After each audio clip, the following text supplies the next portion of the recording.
دو دمبے مینڈے جو ذبح کیے قربانی میں تو اس کے اندر واضح طور پر یہ الفاظ موجود ہیں کہ بکبشین اقرنین املحین موجوعین، کہ وہ دونوں خصی تھے، تو لہٰذا خصی جانور کی قربانی کی جا سکتی ہے، خصی ہونا عیب نہیں ہے۔ اس کے بعد یہ سوال ہے کہ کیا قربانی کا جانور تبدیل کیا جا سکتا ہے؟ قربانی کے جانور کے تبدیل کرنے کی کئی صورتیں ہیں۔ ایک صورت تو یہ ہے کہ آپ نے قربانی کا جانور شروع سے پالا ہے اور وہ موٹا تازہ ہے اور اس کی مارکیٹ میں اچھی قیمت لگ رہی ہے، آپ نے قربانی کی نیت سے وہ جانور پالا کہ میں اس کی قربانی کروں گا، لیکن آپ یہ سوچتے ہیں کہ یہ جانور میں بیچ کر ڈبل قیمت پر تو کچھ پیسے بچا لوں گا اور سستا جانور لے کر قربانی کر دوں گا، تو ایسا کرنا جائز نہیں ہے۔ قربانی کے جانور کو اس طرح تبدیل کرنا یہ درست نہیں ہے، جائز نہیں ہے، کیونکہ یہ ایک جس طرح کہ امام شافعی رحمۃ اللہ علیہ کا قول ہے کہ ایک وقف کی طرح ہے۔ دوسری صورت یہ ہے کہ آپ نے قربانی کے لیے جانور لیا پالا لیکن وہ اتنا موٹا تازہ اور پھلا پھولا نہیں، تو آپ ارادہ کرتے ہیں کہ میں اس کو بیچ کر کچھ اور پیسے ڈال کر اس سے ذرا صحت مند جانور لوں قربانی کے لیے، تو ایسا کرنا جائز ہے، اس طرح تبدیلی کرنا جائز ہے۔ تیسری صورت یہ ہے کہ جانور خریدا قربانی کے لیے اور اس میں کوئی عیب پیدا ہو گیا تو اس کو آپ تبدیل کریں کہ اس کو بیچ کر کچھ اور پیسے ڈال کر بغیر بے عیب جانور لے کر آپ قربانی کرنا چاہتے ہیں، تو ایسے کرنا جائز ہے، اس میں کوئی حرج نہیں ہے۔ اس کے بعد ہے کہ کیا قربانی کے جانور میں عقیقہ کا حصہ ڈالا جا سکتا ہے؟ مثلا یہ مسئلہ میں نے پہلے بھی کئی دفعہ بیان کیا ہے کہ ایک آدمی وہ قربانی کا جانور خریدتا ہے اور اس میں ایک حصہ وہ قربانی کا رکھ لیتا ہے، باقی 6 حصے وہ چاہتا ہے کہ اپنے 2 بیٹے اور 2 بیٹیاں ان کا عقیقہ کر دے، تو 6 حصے ان کے عقیقے میں 2 حصے ایک بچے کی طرف سے اور ایک حصہ ایک بچی کی طرف سے، تو اس طرح کر کے وہ پورا جانور جو ہے ذبح کر دیتا ہے۔ تو کیا ایسا درست ہے؟ تو محترم بھائی اور بہنوں، سب سے پہلی بات تو یہ ہے کہ عقیقے کے اندر بڑا جانور کرنا، عقیقے میں بڑا جانور ذبح کرنا، یہی رسول اکرم صلی اللہ علیہ وسلم سے ثابت نہیں ہے۔ میں نے پہلے بھی جس طرح یہ حدیث ذکر کی تھی کہ ام المومنین عائشہ رضی اللہ تعالیٰ عنہ سے جب پوچھا گیا کہ ہم بچے کی ولادت پر اونٹ ذبح کر لیں، تو اماں جان نے فرمایا معاذ اللہ، معاذ اللہ، اللہ کی پناہ، السنت افضل۔ انہوں نے جواب دیا لا، نہیں، نبی پاک صلی اللہ علیہ وسلم کی سنت افضل ہے، اور وہ کیا ہے کہ بچے کی طرف سے 2 بکرے، 2 دمبے، 2 بکریاں، اور بچی کی طرف سے 1 بکرا، 1 دمبا، 1 چھترا، یعنی چھوٹا جانور۔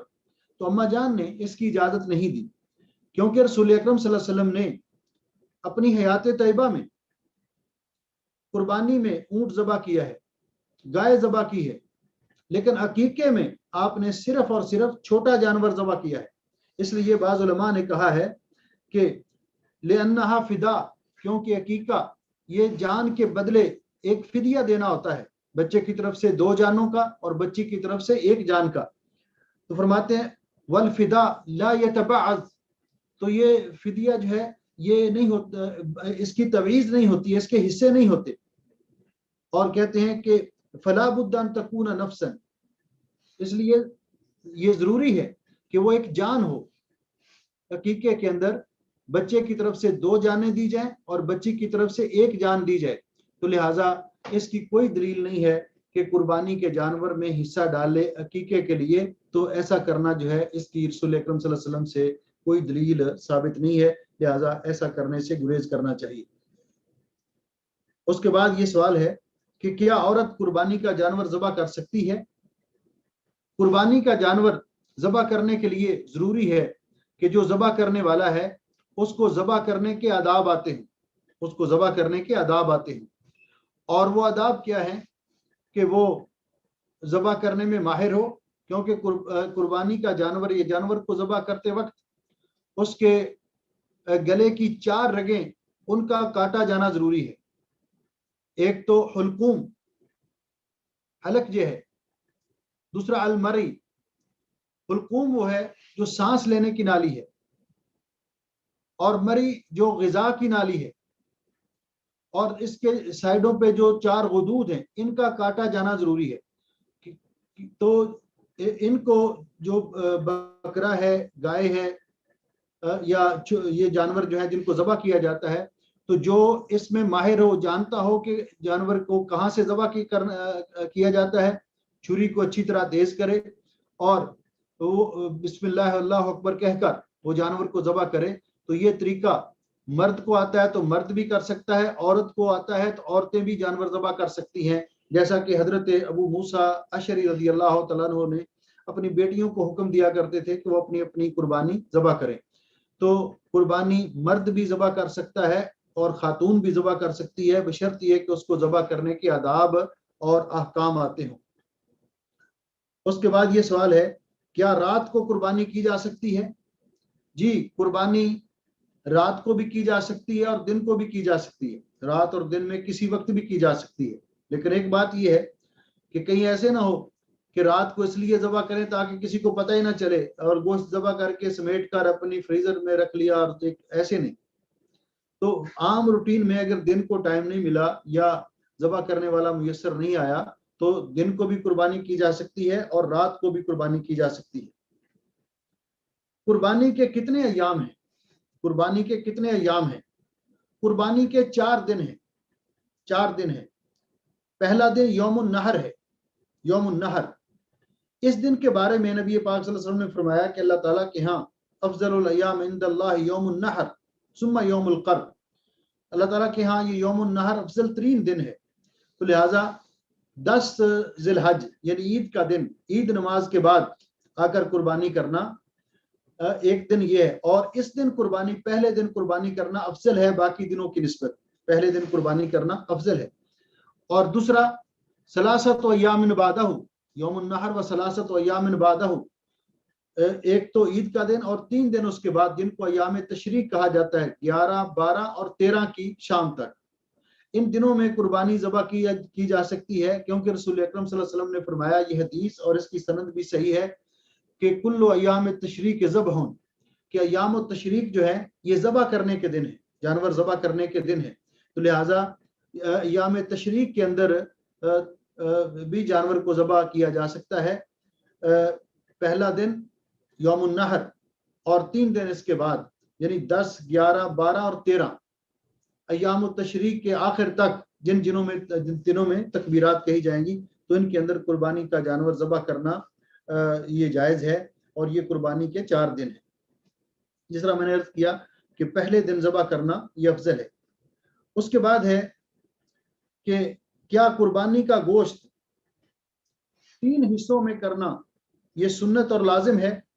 تو قربانی کا گوشت 3 حصوں میں کرنا، تقسیم کرنا، یہ مستحب ہے، کیونکہ اللہ رب العزت نے فرمایا فَكُلُوا مِنْهَا وَأَطْعِمُوا الْقَانِعَ وَالْمُعْتَرَ، اس میں سے خود بھی کھاؤ اور جو رشتہ دار عزیز و اقارب ہیں ان کو بھی، اور فقراء اور مساکین کو بھی، ان میں بھی تقسیم کیا جائے. تو قربانی کے جانور اگر کوئی سارا گوشت تقسیم کرنا چاہتا ہے تو کوئی حرج نہیں، یعنی لازمی نہیں ہے کہ وہ 3 حصوں میں اس کو کرے، بلکہ قربانی کا گوشت 3 حصوں میں تقسیم کرنا مستحب ہے.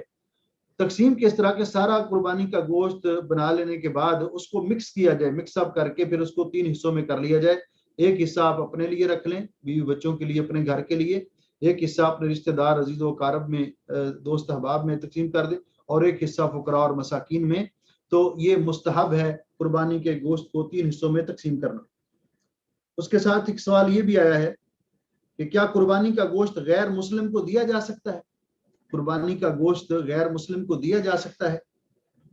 تو قربانی کا گوشت، اس میں ایک اصول ذہن میں رکھیے کہ رسول اکرم صلی اللہ علیہ وسلم نے فرمایا کہ لا یاکل طعامک الا تقی، آپ کا کھانا وہی لوگ کھائیں جو متقی اور پرہیزگار ہوں، نیک لوگ آپ کا کھانا کھائیں. اس کے پیش نظر اصل تو یہ ہے کہ قربانی کا گوشت مسلمانوں میں تقسیم کیا جائے، لیکن اگر آپ کے اڑوس پڑوس میں کوئی نان مسلم رہتا ہے، ہندو ہے، سکھ ہے، عیسائی ہے، اور آپ تالیف قلب کے لیے، تاکہ وہ آپ کے مسلمانوں کے حسن سلوک سے متاثر ہو، تو آپ اس کو بھی تھوڑا گوشت دے دیں تو کوئی حرج نہیں ہے. یا پھر وہ مانگنے کے لیے آ جائے، کوئی غیر مسلم اگر مانگنے کے لیے آ جاتا ہے، کیونکہ اللہ رب العزت نے فرمایا اما السائل فلا تنہر، جب کوئی سوالی سوال کرنے کے لیے آ جائے تو پھر اس کو ڈانٹو نہیں، اس کو جھڑکو نہیں، بلکہ اس کو بھی کچھ نہ کچھ آپ دے دیں، تو اس صورت میں دیا جا سکتا ہے۔ کیا میت کی طرف سے قربانی کرنا حدیث پاک سے ثابت ہے؟ میت کی طرف سے قربانی کرنے کے بارے میں کوئی صحیح حدیث نہیں ہے، لیکن اولاد اگر اپنے والدین کی طرف سے صدقے کی نیت سے قربانی کرتے ہیں تو وہ ان کے لیے جائز ہے، کیونکہ یہ فضیلت والے دن ہیں۔ تو ایسی صورت میں جس طرح حضرت عبداللہ ابن مبارک رحمۃ اللہ علیہ کا نظریہ ہے، ترمذی شریف کے اندر ان کا یہ قول موجود ہے کہ قربانی کرنا تو میں اس کو اتنا نہیں اچھا سمجھتا، لیکن صدقہ اگر کرے کوئی میت کی طرف سے تو ٹھیک ہے، لیکن اس کے لیے کہ وہ یہ امام عبداللہ ابن مبارک رحمۃ اللہ علیہ کا قول نقل کر رہا ہوں، لیکن اس کے لیے بہتر ہے کہ وہ پھر سارا گوشت جو ہے فقراء اور مساکین میں تقسیم کر دے، تو انشاءاللہ میت کو اس کا ثواب پہنچے گا، وگرنہ میت قربانی کرنے کا مکلف یا پابند نہیں ہے، اولاد ان کی طرف سے بطور صدقہ کرے تو کر سکتے ہیں۔ اس کے بعد ایک سوال آیا ہے کہ قربانی کا جانور، یہ تو ہم نے سنا ہے کہ 2 دانتا ہو، لیکن اگر اس سے بڑی عمر کا ہو، مثلا اس کے 4 دانت گر چکے ہوں، 6 دانت گر چکے ہوں، چوگا ہو یا چھگا جس کو ہم بولتے ہیں،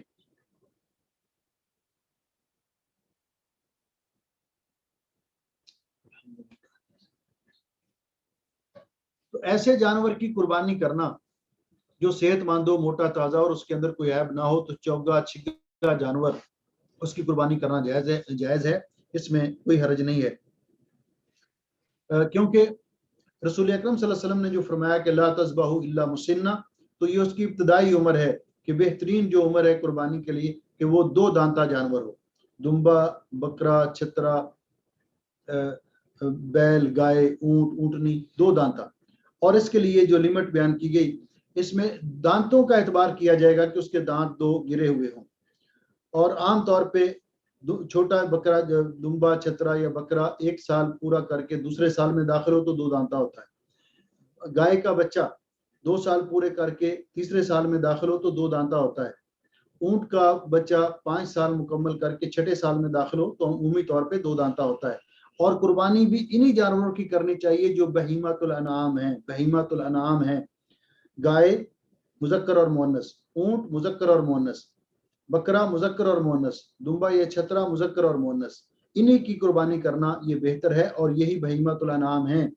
جہاں تک بھینس کی قربانی کا ذکر ہے تو بھینس جو ہے وہ ان بہیمۃ الانعام میں قربانی کے اعتبار سے شامل نہیں ہے، لہٰذا جب یہ جانور میسر ہیں اور مارکیٹ میں مل سکتے ہیں تو پھر ان کو چھوڑ کر جن کے بارے میں نص آئی 8 ازواج اور یہی بہیمۃ الانعام ہیں، تو پھر کسی دوسری طرف جانا یہ بہتر نہیں ہے، لہٰذا انہی جانوروں کی قربانی کرنی چاہیے۔ بھینس حلال ہے، اس کا دودھ پینا جائز ہے اور اس کا گوشت حلال ہے، لیکن اس طرح بہت سارے اور جانور ہیں گائے کے جو مشابہ، جس طرح نیل گائے ہے، بکری کے مشابہ ہرن ہے، لیکن ان کی قربانی کا کوئی فتویٰ نہیں دیتا، لہٰذا انہی جانوروں تک اپنے آپ کو مرکوز محصور رکھنا چاہیے، محدود رکھنا چاہیے جن کی قربانی رسول اکرم صلی اللہ علیہ وسلم نے دی ہے اور جن کو بہیمۃ الانعام کہا گیا۔ اس کے بعد ہے کہ قربانی کرنے والے حجامت کب بنوائیں، بال کب کٹوائیں، تو اس سلسلے میں ایک بات ذہن میں رہے، یہ سوال جو کیا گیا اس کے پیچھے میرے خیال میں یہ بات ہے کہ یہاں جو لوگ ہیں قربانی کریں گے، انشاءاللہ بہت سارے احباب قربانی کریں گے الحمدللہ، اللہ تعالیٰ توفیق بخشے، اور یہ بات یہ ذہن میں رکھیں کہ قربانی کرتے وقت ایک تو نیت کہ ہم خالص اللہ کی رضا کے لیے کر رہے ہیں، نمود و نمائش مقصود نہ ہو، اور قربانی اللہ کی رضا کے لیے کریں، اور اللہ تعالیٰ سے یہ دعا بھی کریں کہ اللہ رب العزت قبول و منظور کر لے، اللہ تعالیٰ سب کو قربانی سب استطاعت لوگوں کو قربانی کرنے کی بھی توفیق بخشے اور اپنے فضل و رحمت سے قبول و منظور بھی فرما لے، کیونکہ اللہ تعالیٰ کو اخلاص چاہیے اور نمود و نمائش سے گریز کرنا چاہیے، اور اس کا گوشت تقسیم کرتے وقت دوست احباب کو خصوصی طور پر یاد رکھیں۔ بہرحال تو سوال کرنے والے کا مقصد یہ ہے کہ جو لوگ یہاں قربانیاں کریں گے وہ تو قربانی کرنے کے بعد اپنی حجامت بنوا لیں گے، لیکن جن کی قربانی اپنے ملک میں ہے، جس طرح ہم اور بہت سارے لوگ ہیں کہ وہ قربانی اپنے ملک میں کرنا چاہتے ہیں، تو وہ کب حجامت بنوائیں گے؟ تو حدیث پاک کے اندر جو لفظ ہیں